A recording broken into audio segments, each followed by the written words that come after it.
You can see I'm slowly but surely making progress, and the more I work back here, the more I ponder why I'm doing this. Like, a lot of people would think a fort not necessary, but what I hope, or I'm dreaming, I guess, is that this will become a refuge for historians, a place, a learning center. One of the fascinations of history is the research, so a place where people can gather around a fire or the stew pot and relate the research that they've done into early American, North American history. Yeah, so it's a fort, but it's also going to be a learning center. And I got mountains of brush I got to get rid of, and a lot more logs to get out. But the area behind me to the east, I've pretty much got that cleared. So yeah, there's no sense having a fort if you can't see the enemy coming. And at the same time, what I'm doing is I'm able to retrieve the material I'll need for the fort. And I'm also creating garden space, a huge amount of garden space. Who knows, maybe even some husbandry. So we put out the call for help in the fort build, and lo and behold, if it hasn't come to fruition. So we got a couple of fellows that made the trek all the way up here from Ohio. Is that right, Larry? Yes, sir. We got Larry Keller, and Gary, he's around somewhere. He's either lollygagging about, or hopefully he's dragging logs somewhere for the fort. But and you know, I told these fellows if they made the trek up here, I'd feed them well. Well, this couldn't have gone. This exceeds my expectations, because Larry here tells me he likes to cook. He's been feeding me all week. So what, you've been here about 5 days now, Larry? Yes, sir. And earlier I mentioned that hopefully, my dream is that this would become a gathering place for historians, and I talked about research and stuff. What I didn't mention when I talked about that earlier was also a place where people that have skills of the 18th century can come and share them. And you're working on a sash right now, right? On an ankle loom. Powder horn strap. Powder horn strap. Yep. And you tell me if you can get this one done quick enough, you're going to make one for me. If not, I at least get yours started and mail it to you. There you go. Post Rider doesn't get up here too often, way up here in Canada, but eventually it arrives. I hear you. Yeah, anyway. So, yeah, I'm going to go off and I'll show you what we've accomplished so far, where we're at with the fort, though. Sometimes when one is faced with a daunting task, you need to bite off a little bit where you can see progress. So I've been cutting and hauling and getting materials in, and I thought I'd take a break from that. So I got some big old pine plank here, and I made the door frames for the first of 2 blockhouses. And yeah, and I'm using, I've mentioned this a dozen times, but I like old tools. Paid $5 for that guy at a flea market, and it's dead level. And yeah, anyway, I digress a bit. I'm going to talk over here where I'm going to build the blockhouse. I'm going to talk about a blockhouse that I recently visited in Quebec when I went down to Quebec City. And it was probably the last blockhouse or that type of military structure built in Canada, and it has a pretty fascinating history. So this is where my blockhouse is going to go. It's going to be small, 11-foot square in the bottom, 14-foot square in the top. I haven't quite figured out how I'm going to get the logs up that high, but yeah, maybe a derrick of some sort.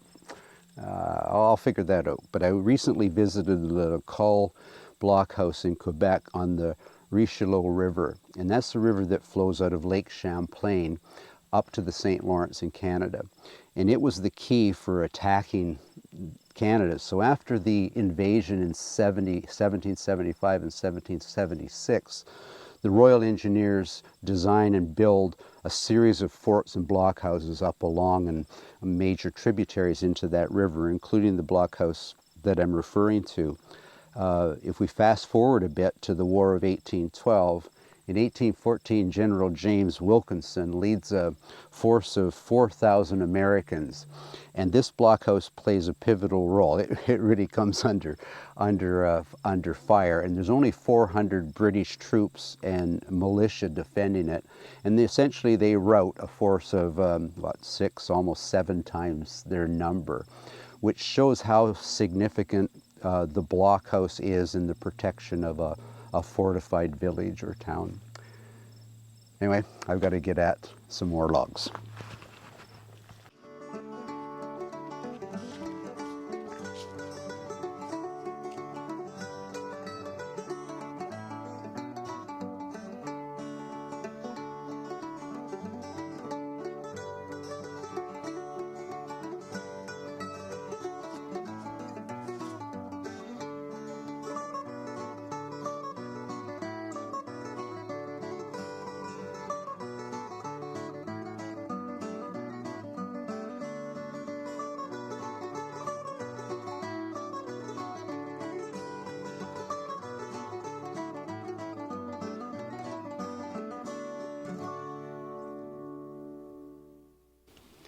This is turning into an outstanding day, and I would like to introduce Susanna, who's pitching in here on the fort build. And what are we cooking up there, Susanna?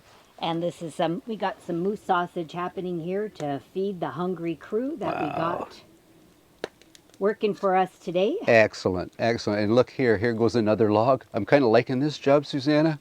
Watching you cook, watching those fellas work. I could do this all day long. It's looking good from here. All right. So, Gary tells me you've got it finished. Yes, sir. Well, let's have a look. So those are the colors you chose. Right. I put it on the warped it last night on the loom and finished it in the last 20 minutes.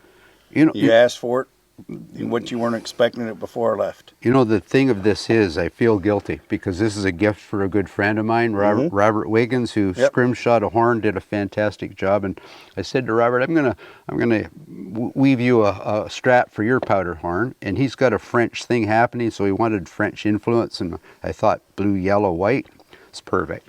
And now I'm going to gift this to him. But I will be honest, I'll tell him I didn't make it. That's fine. Made from Larry from Ohio. Ohio, yes, sir. And you guys are about to hit the road. And I'll tell you, if you ever get an opportunity, to come back, it's been great. You're welcome anytime. Yep, not a problem. We'll be back, I'm sure. Our moose sausage are coming up here. Yep, that sounds good. Thank you, sir. You're quite welcome.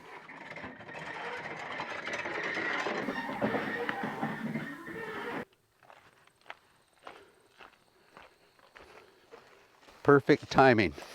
I get to see the cornerstone being laid for the first blockhouse. Werner? It's my pleasure to help out. Welcome. Yeah, so you hail from Ottawa? I do. And Colonel By, they called that Bytown back in the day? They did back in the day. Our capital now. So we have the first cornerstone. This is exciting. I got a door frame built, and now I can start to sort of visualize actual construction instead of all this labor hauling material. So anyway, I think Sue's got our lunch made. Are you hungry? Feeling hungry, yeah. I am too. Let's go eat. Let's go.